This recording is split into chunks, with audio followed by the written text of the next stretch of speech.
समय से आपने पहलवानी की और कहाँ से शुरुआत आपकी ये हुई? उस मास्को में भी मैं सिलेक्शन में रहा, लेकिन वो जा नहीं पाया किसी कारणवश। और उसके बाद लगातार कुश्ती क्षेत्र में मेरा अच्छा परफॉर्मेंस आता रहा। तो क्या मानते हैं आपके पहलवानी कहीं ना कहीं गायब होती दिख रही है खेल की दुनिया से, क्योंकि नीमच का एक बड़ा नाम रहा? यहाँ अपने एमपी में पहलवानी का बिल्कुल मतलब स्टैंडर्ड कुछ भी नहीं रहा।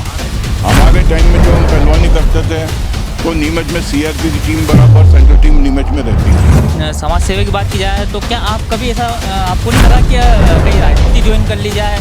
और उस सेवा में लगे हुए हैं, और ये सब अशोक भाई ने मेरे को यहाँ जोड़ा है। दिल्ली में बड़े बड़े नेता बन गए, वो रहे, दोस्त रहे, तो ठीक है, वो पॉलिटिक्स में चले गए। मेरा पॉलिटिक्स में जाने का कोई ऐसा इंटरेस्ट नहीं है, और फिर बाबा की जो मर्जी हो। नमस्कार दोस्तों, मैं हूं नवीन पाटीदार और आप देख रहे हैं वॉइस एमपी का खास कार्यक्रम फेस टू फेस में लगातार हम समाज सेवियों से बात कर रहे हैं, किस तरीके से नीमच में लंबे समय से समाज सेवा कर रहे हैं और नीमच को आगे पहुंचाने का काम कर रहे हैं। ऐसे में बात की जाए तो आज हमारे साथ फेस टू फेस में खास मेहमान मौजूद है। राजेंद्र शर्मा पहलवान भी है और लंबे समय से पहलवानी करते हुए आए हैं, क्योंकि ये साथ ही समाज सेवा करते हुए भी आ रहे हैं और पहलवानी भी वे लंबे समय से करते रहे। उनसे बात करेंगे आज हमारे फेस टू फेस कार्यक्रम में। राजेंद्र जी, आपका स्वागत है वॉइस एमपी में। धन्यवाद आपको बहुत बहुत नवीन जी। राजेंद्र जी, अगर बात की जाए सबसे पहले शुरुआत करते हैं आपकी पहलवानी। कितने लंबे समय से आपने पहलवानी की और कहाँ से शुरुआत आपकी ये हुई थी? मैंने सन 1968 से चालू किया था, जब मैं हायर सेकेंडरी स्कूल में पढ़ता था। उसके बाद कॉलेज की तरफ से मैं 71 में दिल्ली यूनिवर्सिटी गया लड़ने नीमच से, फिर यूनिवर्सिटी में फर्स्ट आया। उसके बाद मैं all India inter university Delhi में 1971 में कुश्ती हुई। वहाँ दिल्ली यूनिवर्सिटी में मेरी अच्छी पोजीशन लगी। उसके बाद कैंप अटेंड किया कुश्ती का अलीपुर सदानंद कॉलेज में। उसके बाद सेकंड टाइम हमारा जो इंटर यूनिवर्सिटी हुआ है वो आगरा हुआ।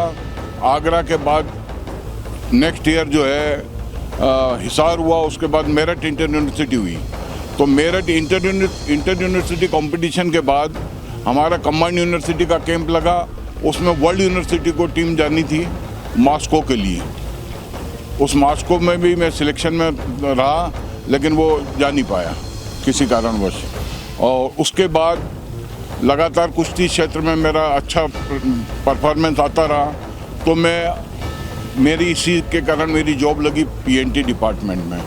पीएनटी के मैंने लगातार 5 गोल्ड मेडल जीते। ऑल इंडिया पीएनटी, जब पीएनटी डिपार्टमेंट पूरा सब काफ़ी बड़ा था। उसके बाद हमारे पीएनटी की तरफ से ऑल इंडिया नेशनल चैम्पियनशिप होती थी, जिसमें सारे देश की जितनी भी पुलिस टीमें, सेना की टीम, स्टेट की टीमें, वो सब आती थी।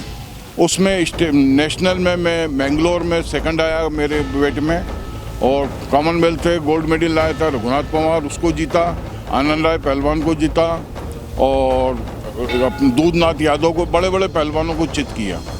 उसके बाद सेकंड हमारा जो है वो जालंधर नेशनल चैम्पियनशिप हुई। जालंधर नेशनल चैम्पियनशिप में भी मेरी फर्स्ट पोजीशन आई। उसके बाद लगातार मैं पहलवानी करता रहा, और पहलवानी करते करते मैंने सन 80-81 के बाद ड्रॉप कर दिया था, क्योंकि पहलवानी की उम्र ज़्यादा नहीं होती। 30-35 साल तक आदमी पहलवानी कर सकता है। फिर बच्चों को सिखाने का कार्यक्रम, और फिर उसके बाद अपने समाज सेवा में लग गए। जिसको भी कोई मदद हो उनके साथ लगना, कोई ना कोई काम करना। अभी वर्तमान में मैं यहाँ किलेश्वर महादेव मंदिर समिति का अध्यक्ष हूँ। यहाँ बाबा की सेवा में लगे हुए हैं। बाबा का आशीर्वाद से सुबह शाम बुला लेता है बाबा, और बहुत बढ़िया माहौल में अच्छा जीवन चल रहा है। और कोई भी प्रकार का काम होता है, वहाँ जाके जो भी मदद होती है करते हैं। राजेंद्र जी, अगर बात की जाए तो क्या मानते हैं आपके पहलवानी कहीं ना कहीं गायब होती दिख रही है खेल की दुनिया से, क्योंकि नीमच का एक बड़ा नाम रहा खेल की दुनिया में। तो क्या मानते हैं आपके पहलवानी क्यों गायब आखिर बात की जाए? है यहाँ क्या है कि काफ़ी टाइम से मेरी ये मांग रही जनप्रतिनिधियों से कि भाई यहाँ एक कुश्ती के लिए कोच ला के अपॉइंट कर दूँ, लेकिन किसी ने आज तक कोई मतलब सुनवाई करी नहीं। और जो एकेडमियाँ लगी हुई हरियाणा पंजाब में, वहाँ पर्सनल लोगों ने एकेडमी लगा रखी है। वहाँ 2-2 3-3 कोच हैं उनके हैं, तो अभी वहाँ मेडल आ रहे हैं उनके। यहाँ अपने एमपी में पहलवानी का बिल्कुल मतलब स्टैंडर्ड कुछ भी नहीं रहा। हमारे टाइम में जो हम पहलवानी करते थे तो नीमच में सीआरपी की टीम बराबर सेंट्रल टीम नीमच में रहती थी, उनसे हमारे को प्रैक्टिस करने का मौका मिल जाता था।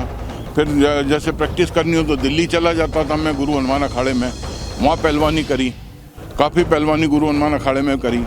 उसके बाद क्या है कि अभी जो वर्तमान में जो पोजीशन चल रही है, वो पोजीशन में कि हमारे यहाँ अखाड़ों में एक तो किसी भी बेचारों को, पहलवानों को कोई फैसिलिटी नहीं है, क्योंकि ज़्यादा करके ये जो गेम है ये गरीब लोग करते हैं, तो उनके पास खाने की व्यवस्था नहीं होती। लेकिन हाँ, अगर वो तगड़े हो गए तो उनके फिर कोई कमी नहीं है। अभी हाल ही में मंगोलिया कुश्ती हुई एशियन चैम्पियनशिप, उसमें हरियाणा के 14 पहलवानों ने मेडल जीते। इसमें 1 गोल्ड मेडल जीता, 3 ने सिल्वर जीते और बाकी ने कांस्य पदक जीते। तो अभी एमपी में क्या है, जैसे एमपी के बच्चे जाते हैं नेशनल में, उनकी पोजीशन नहीं लग पाती। कारण क्या, उनको प्रैक्टिस नहीं है, उनको डाइट नहीं है, उनको समझ नहीं है, कोच नहीं है। अगर कोच होगा तो वो अच्छी तरह समझा सकता है।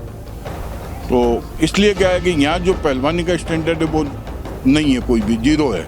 राजेंद्र जी, अगर बात की जाए तो आप समाज सेवा लंबे समय से कर रहे हैं, और अगर समाज सेवा की बात की जाए तो क्या आप कभी ऐसा आपको नहीं लगा कि कहीं राजनीति ज्वाइन कर ली जाए?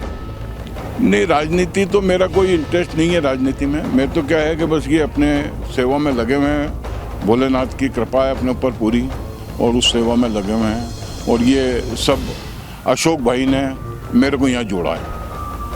पहले मैं आता था, सवेरे वॉकिंग करता था, 1 घंटे की वॉकिंग, आधे घंटे का प्राणायाम, लेकिन बस वो ऐसे ही एक दिन ऐसा मौका लगा कि अशोक भाई ने यहाँ अध्यक्ष ला के बिठा दिया।